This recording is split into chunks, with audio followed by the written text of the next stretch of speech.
Thanks everyone so much for coming. It's great to see more EAs getting interested in biosecurity, although our numbers are still few, hopefully growing. And the program in biosecurity at EA Global is much more extensive this year than it was in the past, and I'm really happy to see that. Happy to talk to interested folks about this kind of thing. So as Anjali said, I'm a program officer in global catastrophic risks. I spend about half my time in biosecurity right now. And specifically when I work on biosecurity, I'm thinking about that in the context of global catastrophic biological risks, by which we kind of mean, in case you haven't heard that term before, risks that we think could, if they occurred, have the potential to derail or destroy human civilization in the long term. And so when we think about biosecurity, we're thinking about it in the context of our efforts to make sure the long-term future is good, as opposed to focusing primarily on efforts to help people now, which is something that Open Phil does more through our programs in US policy and in global health and development. So I've been thinking about ineffective altruism and effective altruism in biosecurity a lot this year, and I just wanted to share a few of my thoughts on that topic.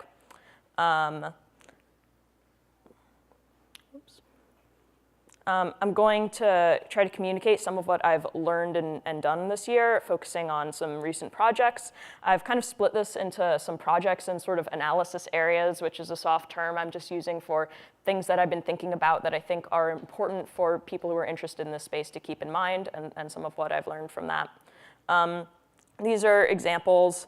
They're not kind of comprehensive lists of what I've done or been thinking about. I selected them because I thought they might be of interest, and I'm definitely going to try to leave time for questions. So if you have questions in mind, please be thinking about them, and then afterwards I'll have office hours. So if you don't get your questions answered, you're welcome to come then, and we can chat. So the first one I want to talk about was our project in early career funding, which our kind of idea was to fund grad programs and internships in fields or in organizations related to biosecurity, with the goal of helping to get people who are kind of relatively value aligned with our view on biosecurity, interested in global catastrophic biological risks in particular, have an easier time moving into that field. And make it kind of potentially quicker, give them more time to do work without having as much pressure from other needs like financial constraints. We accepted 6 applicants, and I'm really happy with what all of those applicants are doing. Happy to see actually some of them in this crowd. Congratulations. We haven't announced it quite yet because one person is still deciding, but we're going to announce that later. But right now we're thinking about whether to renew that program. We're just considering it. And we'd be really curious for feedback from other people on whether that would be a helpful thing for them, something that would help them do something related to global catastrophic biological risks quickly or earlier, or not. We're not very clear on the extent to which money is or isn't a limiting factor in this. And we also are kind of worried about over pushing a career path that we don't yet understand very well and that we're not sure is the best one. There's a kind of risk that I'm holding in my mind that our funding in this space could be taken as like a strong endorsement of certain routes or paths, and we're not sure that those are the best paths. So we kind of want to be wary of that tension, and we want people to go out, explore, and we want to learn more about how people can have an impact in this space, but it doesn't feel like something that we're highly certain about. And this feels connected to a later topic I want to discuss, which is sort of what's EA's niche in biosecurity. And I think that there's a lot of possible answers to that question, but I don't think that we're yet at the stage where we can have solid conclusions about it. The second project is a write-up on viral pathogen research and development. Most of the work of this was done by our program officers in scientific research, who I have little pictures of, Heather Youngs and Chris Somerville. This was a medium-depth investigation into this space, and it focused a lot on antivirals and vaccines. And we did this because we really wanted to learn both about the space in general and about whether there might be good funding opportunities available to open philanthropy when we dug into it more deeply. And so some kind of quick takeaways from that. I thought it was really interesting what we learned. I thought it was the most interesting part, I think, to me was just this idea that there are many novel vaccine types and that those may or may not bear fruit in the future, but that we kind of couldn't identify a lot of really hard scientific barriers to making very fast, effective vaccines. So I expect that some might well exist, and that also many like logistical difficulties that aren't related to hard scientific barriers might exist. But it seems sort of like a ripe area for further learning and experimentation to figure out, what we really need to do before we can be more likely to create very fast vaccines in the event of an emergency, perhaps one involving a novel pathogen against which we don't already have treatments.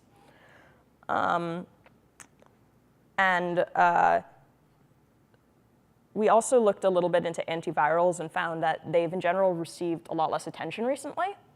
And one kind of theory about why this is would be that antivirals are less useful to some extent in the developing world where people have kind of irregular or low access to hospitals and healthcare professionals, because you kind of need to take antivirals quickly, right around the time that you get infected with a virus. And then they're also, some of them are not hugely efficacious against a broad range of viruses. And so for that reason, we thought maybe it was a little bit underexplored, but there might be opportunities there.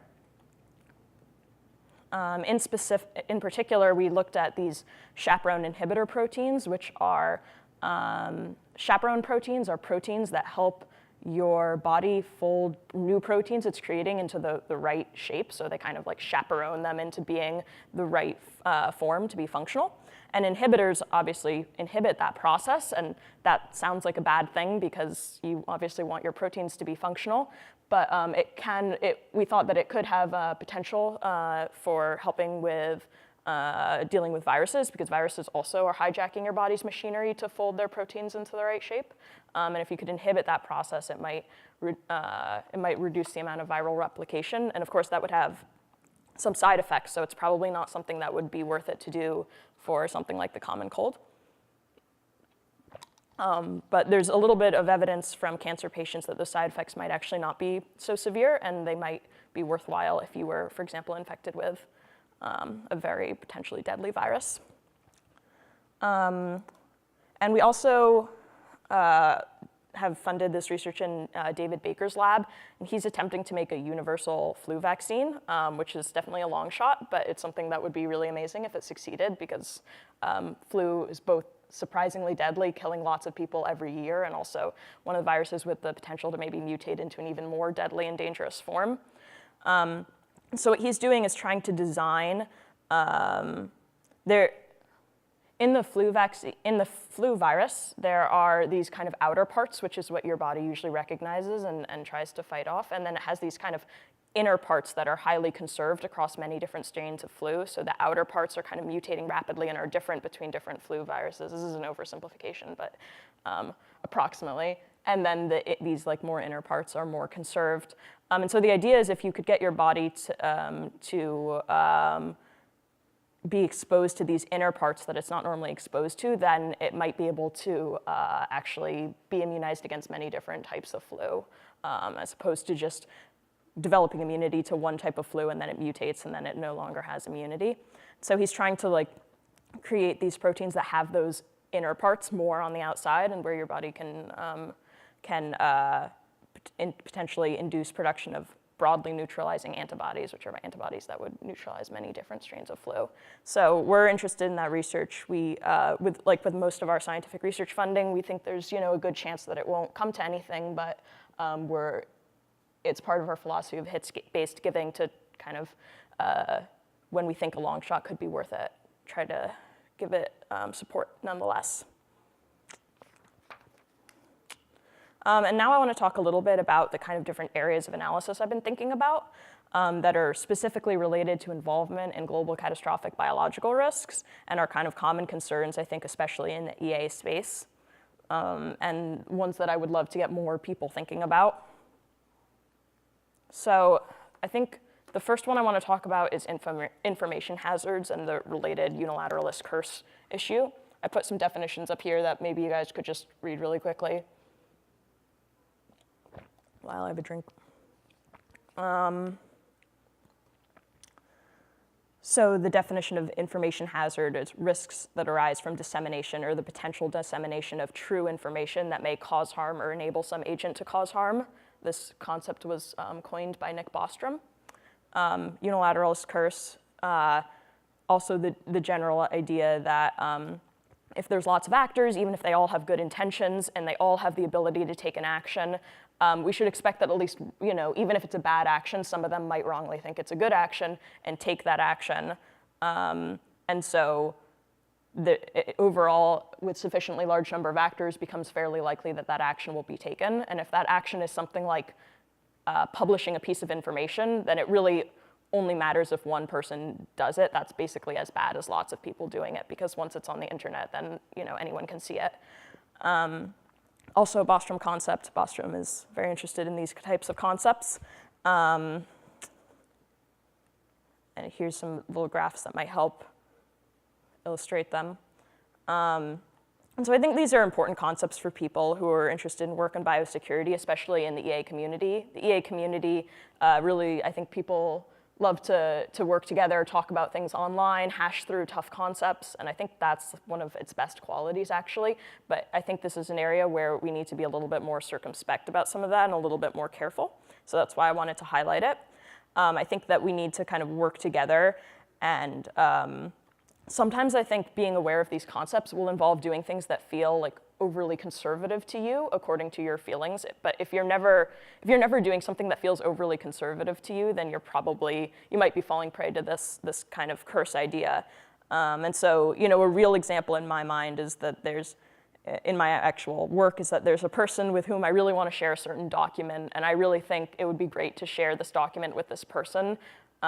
They're really smart. They could be a really great ally. I think that the downsides are minimal. I don't think they're going to do anything inappropriate with the information. But a key advisor of mine really doesn't agree with that, and I really respect that person's judgment. And so even though in this particular instance it kind of feels silly and excessive to me, I'm not going to share this document with this person until my advisor changes their mind, or if they don't change their mind, then I won't ever do that.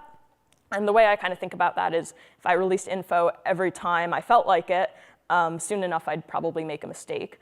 And if everyone did that, then we would really only be as safe as our least cautious person, which feels like a pretty bad place to be in. And so I think that this is an area where kind of coordination around these concepts is important, and people, especially in the beginning, when we don't totally know what we're doing, we're still figuring things out, it's pretty good to err on the side of conservatism and not do anything irreversible.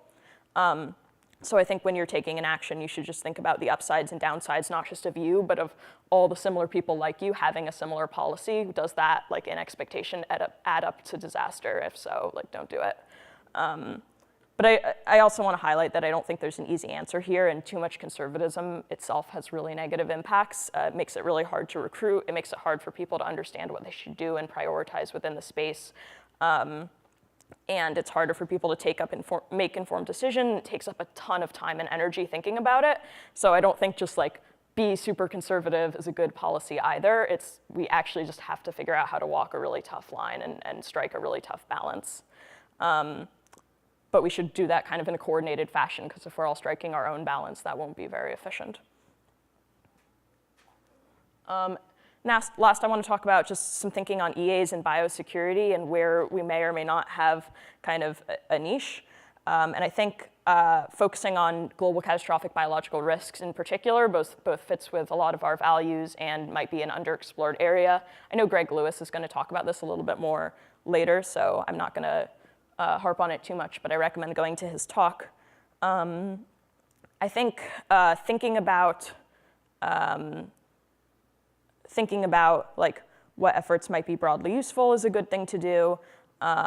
So especially things that sort of are only useful in the event of a really bad emergency. And the antivirals that I was talking about recently are kind of a good example of that.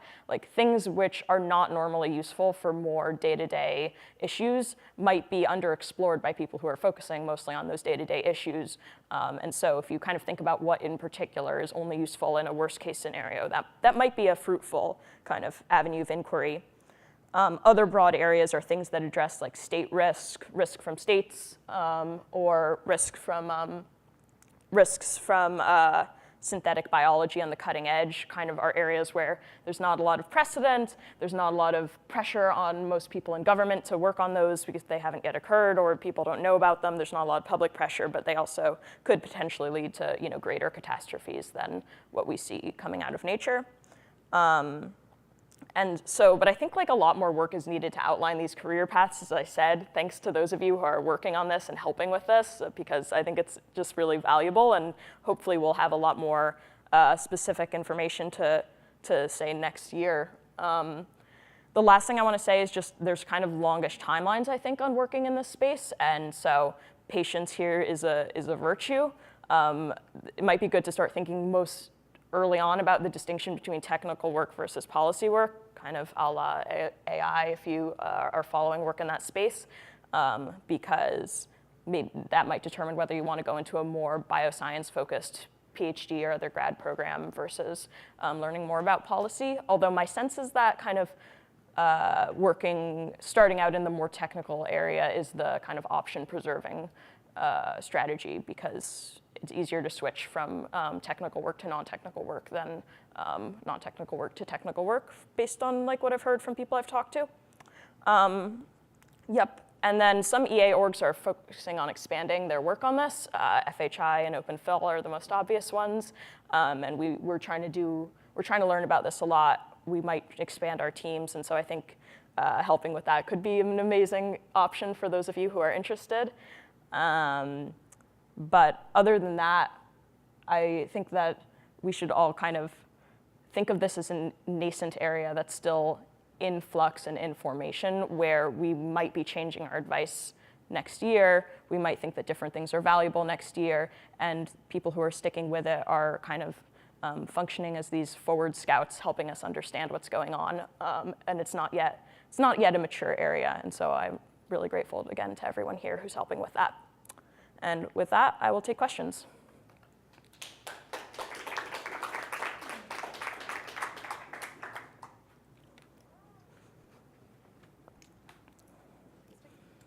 Mic check. Mic check. I don't think it's working. You could just speak really loud. Okay, yeah, I'm just gonna yell a little bit. Okay, so just as a reminder, if you guys do have questions, please make sure to submit them on Visibo. People can also raise their hands if we run out, though. Okay. I'm fine with that. Okay, so to get started, you touched on this a little bit in your talk, and you mentioned that Greg Lewis is also giving a similar talk later on this afternoon. But yeah. How neglected of a field do you think biosecurity is currently, especially compared to other cause areas such as AI safety and nuclear security? And how do you see both Open Phil fitting into the space, and how do you see other young, motivated EAs who want to work in the space? That's a really good question. I do think it's going to be something that Greg Lewis is going to focus on a lot, so from FHI. So if you're interested in it, I again recommend his talk. I think it's still something we're trying to understand. I certainly think if you took number of people who would identify as working in biosecurity, or millions of dollars that are identified as going to support efforts in biosecurity, it would be much, much higher than the same numbers would be in AI, or AI safety. I'm not sure about nuclear security. My sense would be that would be even bigger, although maybe Crystal would know more about that. But I think that the relevant question here is, to what extent does work on biosecurity in general, to what extent does it generalize to, or is it relevant for global catastrophic biological risks in particular? I think that varies depending on the specific intervention or type of effort that you're looking at. But I do feel like our kind of early forays have indicated that there are some areas that might be pretty neglected, that are mostly just relevant to global catastrophic biological risks. And so, like in AI, it feels like there's a lot of work to be done, and there's a lot of low-hanging fruit to us right now. That's not a very concrete or quantitative answer to the question. I'm more just reporting my sense from looking at this. But I think it would align with what other people who have been doing this, like the folks at FHI, think as well. And just to continue on that thread, it seems like Open Phil is very interested in looking at global catastrophic biological risks. What has the response of the biosecurity community been like with these interests that you guys have? Yeah, it's a good question. It would be a better question for Jamie, our program officer in biosecurity, who specializes in this and has done a lot more of the grant making. My sense is that a lot of folks have really become interested in it and have been very open, and I've definitely seen a lot of engagements starting to come out of that community. For example, the Center for Health Security had a special issue in their journal, Health Security, on just global catastrophic biological risks, and a lot of people submitted articles to that. I think there's also a lot of people that are more skeptical and are kind of have an intuition that I think is very reasonable and comes from a very good place of being worried that will distract from efforts to help people who are really suffering right now with these very speculative concerns that may or may not be justified, may or may not come to anything, and a kind of moral intuition that it's really important to help people who are in need right now. And so maybe those people are worried about distracting or diverting money from those kind of pressing current issues to work on these more speculative goals. So we have one question that says, I get the general sense that technical work is more prioritized by the EA community in AI safety, whereas policy or strategy work seems more promising in biosecurity. Do you agree with this, and what do you think is the reason for this distinction, if true? Sorry, can you say the distinction again? The distinction is more technical work for AI safety and more policy or strategy work for biosecurity. Yeah, I mean, that doesn't really align with my impression of how at least some people are thinking about AI safety. My sense is that some people think that AI policy and strategy work is actually maybe in higher demand, or the marginal value of a person going into policy might be higher than the value of a marginal person going into AI safety. But I think that would vary a lot depending on who you talk to. For biosecurity, I think that it's really too early to tell. I wouldn't make a statement. It definitely feels like when we make lists of the best seeming projects to us, some of them involve more technical work and some of them involve more policy work. I also feel a little bit uncomfortable with this policy technical distinction because like working on policy can be extremely technical. So it's more like, I think, and I started it, so it's my bad, but but I was more thinking sort of like working on science and engineering versus working on implementing policy or governance strategies. But yeah, I don't feel like we really have a strong view about which one is more valuable. It just seems like for younger folks who are still figuring out how to start out, it's easier to switch from the technical or from the sciencey to the non-sciencey rather than vice versa. And so that's sort of a more robust option. So again, on the same lines of that question, this issue of, this concept of personal fit seems to come up a lot in EA discussions. And do you have any suggestions or recommendations about how a young, motivated EA might test if this field is a good fit for them, or are there reasons why they might be more well-suited to working in biosecurity than some other GCR issues? Yeah. It's a good question. So first, on personal fit, I agree personal fit is really important. I think people are immensely more productive and more likely to think of good ideas when they're enthusiastic about the area and they find the area interesting. So definitely +1 to that. As to how to kind of test that out, I don't feel like there's an established good way to test that out. I mean, doing something like an internship in at an organization that works on biosecurity seems like a pretty costly but hopefully effective way to test out fit. Although I could still imagine getting kind of the wrong project and not feeling like it clicks when maybe if you were given a slightly different project, it would click more. For someone who's earlier on and doesn't want to do something that costly, I think going through the resources that are available on global catastrophic biological risks and seeing if they seem interesting to you and reading through them and seeing if it feels like you are curious to learn more and you would love to learn more, or it feels like there's an open question and you're like, oh man, it didn't address this issue, but what about this issue? I'd love to like figure out that issue. That would seem like a pretty positive sign of personal fit to me. So it seems like if you're excited about learning more, then it seems like a good sign of personal fit. Yeah, but I think that's just like me theorizing about stuff. That's not like a time-tested strategy. And then for our final question, one person asks, do you see organizations in the spirit of OpenAI or MIRI starting up in biosecurity anytime soon? And if so, what do you envision them doing? Yeah, so I'm guessing the sort of